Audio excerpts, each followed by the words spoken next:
All right, party peoples of the interwebs, Viva Frei, former Montreal litigator turned current Florida rumbler. I'm about to begin my journey from the Maple Gulag, the Iron Curtain, down to the free state of Florida. It is Sunday, which means it's about time for Viva and Barnes Law Extravaganza of a Sunday night show, 1800 Eastern Time. Be there or be square. Also, before we even get started, make sure that you are subscribed and that you have notifications turned on. And then when you see one of my videos, go out there, drop a comment, give a thumbs up, give a thumbs down. Let me know why you give it a thumbs down. There is a piece of news that is going viral on Twitter today. I saw a couple of posts to the effect that Google is trying to suppress news as relates to the attempted assassination on Donald Trump. It's now 2 weeks and 1 day ago. I am a little bit skeptical. I only saw screen grabs of the auto fill-in and there was no automatic fill-in for attempted assassination of Donald Trump. So being cynical and somewhat skeptical, I trust but verify, I go screen record and enter into the Google search engine attempted assassination to see what auto-populates, and apparently attempted assassination of Hitler shows up first. Then attempted assassination of Harriet Truman, I think, shows up. The attempted assassination of Donald John Trump. July 13, we will all remember where we were the moment we found out. That doesn't come up in the auto-populate on Google search engine, nor on DuckDuckGo from what I'm seeing on the internet. It is a war on the people, and the media is the enemy of the people. If anybody had any lingering doubt, I dare say you are either ignorant, too trusting, stupid, or a fine combination of the three. So I'm sitting here looking at this screen recording to my shock and astonishment, but not surprise. Yeah, Google is waging war on the people. The media is waging war on the people. You've got people on the internet promoting the conspiracy theory that Trump was not actually shot in the ear, which means seemingly that they are in violent event denial, which is a $1.5 billion sanctionable offense on the interwebs. Of course, if we apply the Alex Jones bogus rule equally to everybody, which we don't because nobody's playing by any rules here. This is abject fascism. This is a war for what America will be. And I've been sitting here thinking and saying, Democrats, capital D Democrats, I don't think they're American. I think they are communists. You can be born in America and not be American, but when you have capital D Democrats promoting the conspiracy theory that Donald Trump faked his own assassination attempt, thus denying the death of Corey Comparatori, violent event denial, you should be sued for defamation. You should be subject to the exact same abuse of process that you inflicted on Alex Jones, but nobody's going to do that because one side plays fair and the other side plays to win because they're communists. And I'm sitting here thinking about the war on Donald Trump, and I go back to 2015, the day he descended those escalators in Trump Tower, and I replay it in my own mind, and it's absolutely mind-boggling just to go step by step. The war they have waged against Donald Trump, it's mind-boggling. It started off with typical politics, you know, the defamation, the accusations of racism. I'm old enough to remember when they accused George W. Bush Jr. of being a racist, when they accused Ronald Reagan of being senile. Well, I'm not really old enough to remember that, but I know they did that. But I play it out in real time, the progression of the war on Donald Trump, which is a war on the people, do not make any mistake about it, and it blows my mind to go through each step and it culminating in the attempted assassination of Donald Trump. And I go to my locals community and I put together a list, the top 10, and I say, have I missed anything? And the contributions from our locals community, I'm like, I can't even keep track of everything they've done to Donald Trump. The abject pursuit of fascism, tyranny, statism, authoritarianism, whatever you want to call it, everything they have accused Donald Trump of, they are guilty of themselves. So let's start from the beginning, shall we? 2015, Donald Trump goes down that escalator and he is greeted by accusations of racism, xenophobia, etc., par for the course when it comes to politics.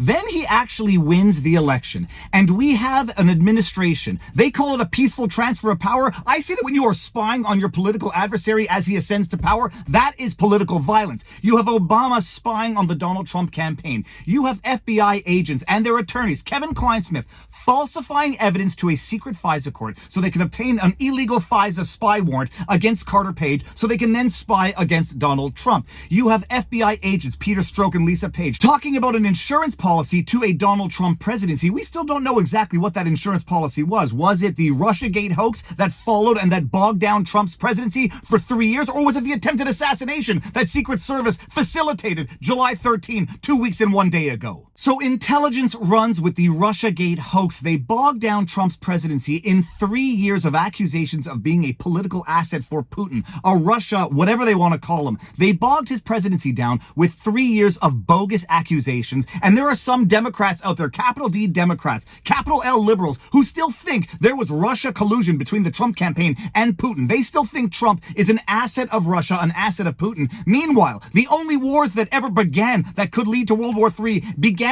after Trump was out of office. So you have the Russiagate hoax, which was nothing but an intelligence coup to try to remove Trump from power. And then you have the impeachment #1, which was bogus. And I'm skipping over all the fake news story, the alleged shithole countries, Trump allegedly removing the bust of Martin Luther King from his office. I'm skipping over a ton of fake news stories. We get right into the fake news attempt to remove him from power, usurpation of democracy, overthrowing of democracy, the bogus impeachment #1, where they accused Donald Trump of exactly what Joe Biden did. There's a video of Joe Biden doing it. I'm withholding $1 billion in aid unless you fire that prosecutor. Oh, son of a bitch, they fired the guy. I released the aid. And they go after Trump for a quid pro quo impeachable offense. It's bogus. It's nonsense. It's an absolute attempt to overthrow democracy. And these are the people accusing Donald Trump of being the authoritarian, never leaving office if he were ever to ascend to power. I remember going over convincing our team, or others, to convincing us that we should be providing for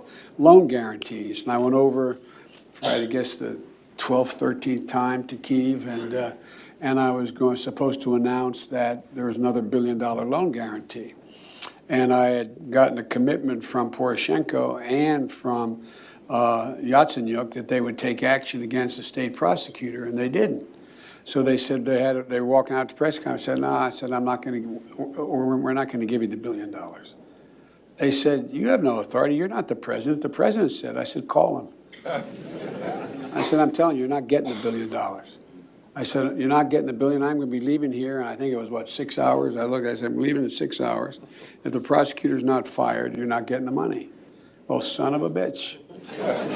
Got fired. And they put in place someone who was solid. And then after impeachment attempt #1, you have COVID. And I now, in retrospect, sincerely believe that if COVID was a real natural pandemic thingy thing, it was certainly weaponized by the left to change the rules of the election so that they could have massive mail-in voting, mail-in ballots, so they could tweak the election, fortify the election. I think that there was a virus. I think that it was man-made. The result of gain-of-function research in a certain Institute of Virology in Wuhan, I believe it was that. I also believe that the Democrats weaponized it. I believe that they lied about the numbers. I believe that they deliberately shut down the economy so they could crash the economy, so they could use it against Donald Trump and then claim to be responsible for the bounce back when things opened up after Trump was out of office. Oh yeah, not to mention that, although I don't believe that jibby jab Operation Warp Speed was a success, they wait until Trump is out of office before announcing that they have a successful vaccine, which they never did, by the way, but they didn't want Trump getting the credit for it. All of this is an overt attempt by a deep state, by intelligence, to overthrow the duly elected president. This is the Democrats doing it. These so-called capital D Democrats who believe in democracy, they just can't live with the results of democracy. Then you have massive mail-in ballots. You have the fortification of election that nobody believes. You have the lying about the Hunter Biden laptop story, the suppression of the Hunter Biden laptop by intelligence, lying that it was inauthentic, that it was Russian disinformation, or that it bore the earmarks of a Russian information campaign. You have intelligence lying about the election, massive mail-in voting. Nobody believes the results of the election, but the Democrats are certainly happy to live with the results of the cheating. And then you have the January 6th Fedsurrection, which was, it's worth noting, preceded by the Gretchen Whitmer Fed-napping plot, which largely is attributed to her getting reelected. So you have the Gretchen Whitmer Fed-napping plot, which is conducted by the very same FBI that had a hand in prosecuting, investigating, and I dare say participating in the January 6th insurrection. You have that thing that is called the insurrection that is used as an excuse to prosecute hundreds of peace-loving Americans, to lock them up with excessive penalties, to investigate them, and it's used as an excuse to try to get Trump off the ballot 3 years later for having participated in insurrection, an insurrection that I dare say was largely instigated, if not outright orchestrated, by an intelligence apparatus, the FBI, because we know a lot of things that went down during that Fedsurrection. A lot of people who could be seen as agents provocateurs, and they won't tell us how many federal agents they had in the crowd on January 6th, but they qualify that thing as an insurrection so that 3 years later they could try to remove Trump's name from the ballot for having participated in an insurrection. And you tell me that they didn't have this all planned out in advance? If they did not have it all planned out in advance, my goodness, are they devious in the way they can exploit opportunities. Just editing this while I'm getting ready to go for a jog, and my goodness, I almost forgot about the second impeachment. Fight like hell. Gonna be wild. They impeached Trump over instigating an insurrection with the words fight like hell, words that Gretchen Whitmer, who also used 8645 in her interview, words that Gretchen Whitmer is using on a daily basis on her Twitter feed. And at the same time, they're trying to remove Trump from the ballot, to preserve democracy. They are trying to 14th Amendment Section 3 him, a self-executing insurrection clause. At the same time they're trying to do that, they're also trying to bankrupt Donald Trump. Because, the man's only been in business for 40 years, and it wasn't until he became president that they realized how many laws he broke. And much like in 2020 when they changed the laws and regulations, they steered the media coverage, they controlled the flow of information, they did the exact same thing this time around. E. Jean Carroll spearheaded that law, which opened a window of opportunity, the Adult Survivors Act, for alleged victims of violence to civilly sue their alleged victimizers. E. Jean Carroll spearheads this law with the help of her attorney and then exploits it to go after Donald Trump. The window of opportunity closes, but she gets her lawsuit against Donald Trump. And even though he was found not liable for rape,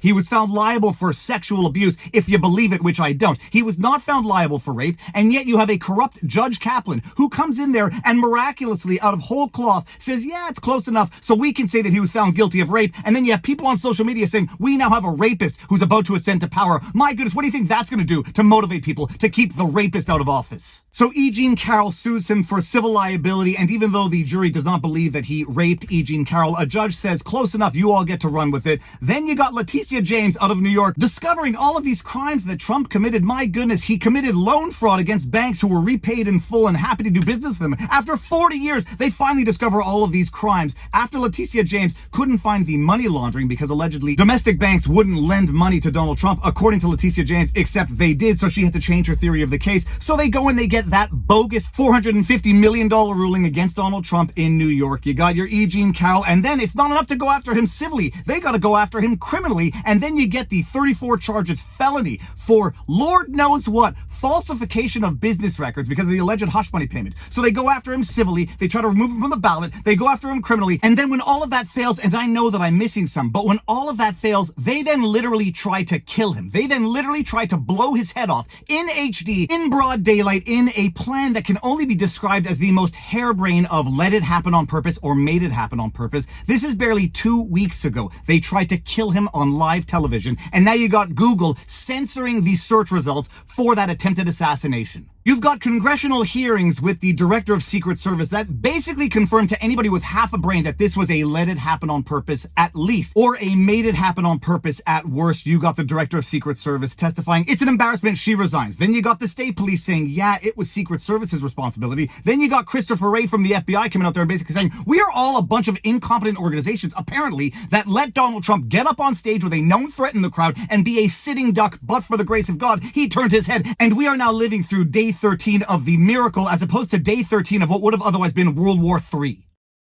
Sorry, my phone went dead because it overheated, which I guess is sort of representative of the way I'm feeling now. And then you've got Google, whose motto used to be, don't be evil, or something along those lines, actively, apparently, suppressing Google search results so that people who want to look up the attempted assassination of Donald Trump are instead redirected to the attempted assassination of Adolf Hitler and Harriet Truman, apparently. This is a war of information. It is a war to control thought itself, so much so that you still have people out there who say, well, Donald Trump is a convicted felon. He must be a bad person. He must have been guilty of something, not understanding that that conviction is part and parcel of this decades-long war on Trump, war on democracy itself. And this election cycle, democracy is on the ballot. The only problem is the capital D Democrats or the authoritarian statists in all of this. So at the risk of stating the obvious, although I understand people say this every election cycle, this probably is the most important election ever because it will be for the future of America. If they succeed in this lawfare against Donald Trump, you do not have democracy anymore, period. People need to understand that you need to get out there and say, I don't care what you think of Donald Trump or what you think of Donald Trump, because what you think of Donald Trump is the result of a decade-plus-long psyop, psychological operation against the people to control their thought, to manipulate their behavior. As I sit here yelling at my phone in my car going through the last decade, this enrages me, and it enrages me that it doesn't enrage other people, that there are people out there who say, what am I going to do about it? What you're going to do about it is talk to people out there, make them understand. Kamala Harris just walked in here and stole 14 million primary votes. She ran an unelectable candidate and then stabbed him in the back and stole his nomination. This is coming from the capital D Democrats, the people who accuse Republicans of disenfranchising voters and voter fraud, having just disenfranchised 14 million primary voters, and then they come out and pretend that it's grassroots, people-powered, when it was absolute selection, not election, basically anointing the next queen, who's now gotten the blessing of all the other undemocratic elites. This is the most important election ever, because if they succeed in this through outright lawfare and then attempted assassinations, you don't have a democracy anymore. All that you have is something that is no better than what they accuse Russia of being currently. That is it. That's the rant. If you like what I do, you know what to do, but most importantly, just share this with someone who you think needs to hear it. Join our community at vivabarneslaw.locals.com. Watch us every Sunday night, 1800 on Rumble, and you can catch the after party at vivabarneslaw.locals.com. But most importantly than anything, exercise, eat healthy, and get out there, absorb the vitamin D. And now you know your vlog. Peace out, peeps. Booyah!